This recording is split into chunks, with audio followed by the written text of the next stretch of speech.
nor must we countenance that political convenience determines responses to terrorism, extremism, and violence. Similarly,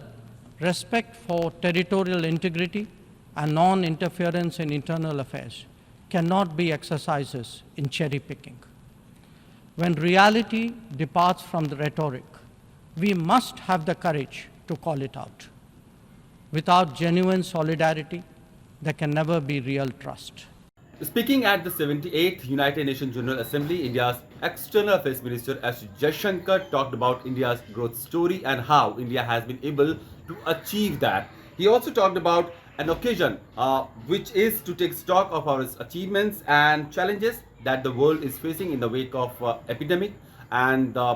financial impact of it, which the world is still under pressure from. Also, he's talked about how the world has witnessed an exceptional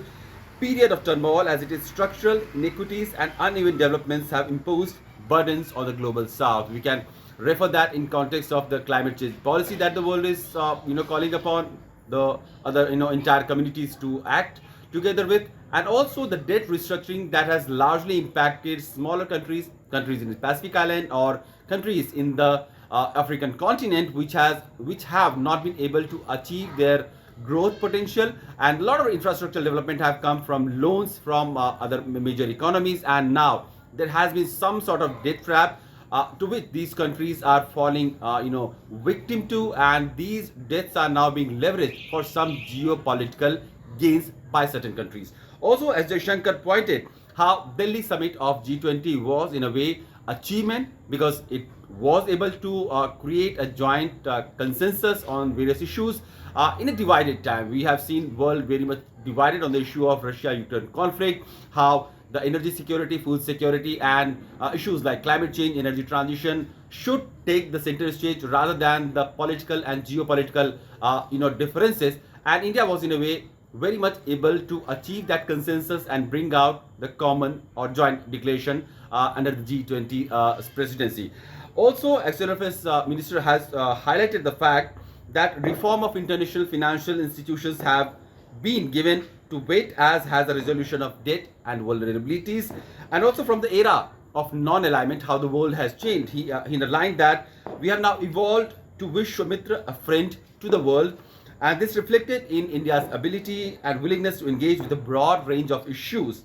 and nations, and when necessary, to harmonize the interest. He also talked about the issue of terrorism, issues of sovereignty and integrity, and how the world should run as a rules-based order. He said that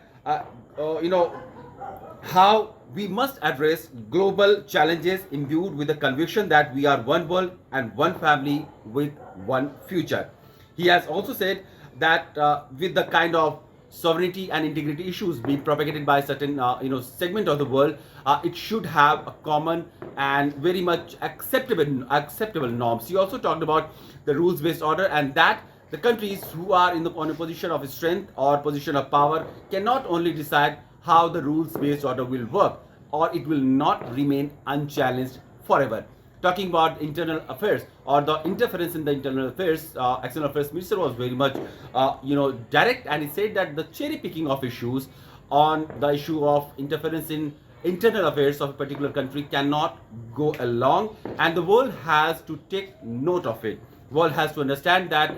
the sovereignty and integrity of all the countries are as much important. Probably that was a direct hint at how the killing of a terrorist, a Khalistani terrorist in Canada, has created a diplomatic row between the two nations,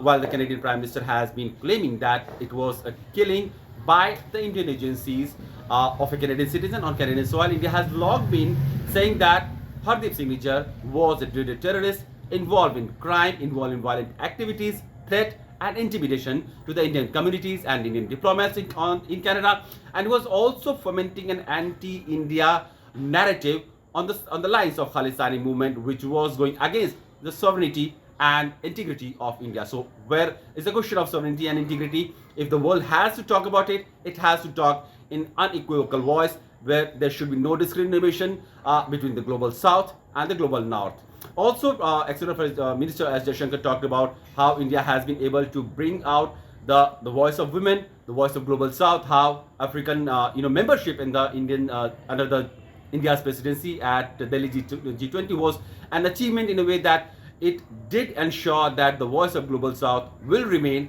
with the mainstream G20 alliance for a long time now. Also, one of the major, the core of India's G20 was how the voice of women should get a platform at G20, and women empowerment was one of the key focus area of India's presidency during G20 summit level talks. So this was all that External Affairs Minister was addressing at United Nations General Assembly, and he has a lot of engagement in the next 3 days where he is going to have meetings with his US counterpart. He is also going to have some addresses in universities and probably a few think tank event also, where we can assume that he will have more engaging conversation about India's foreign policy and how India sees the world and how the world's issues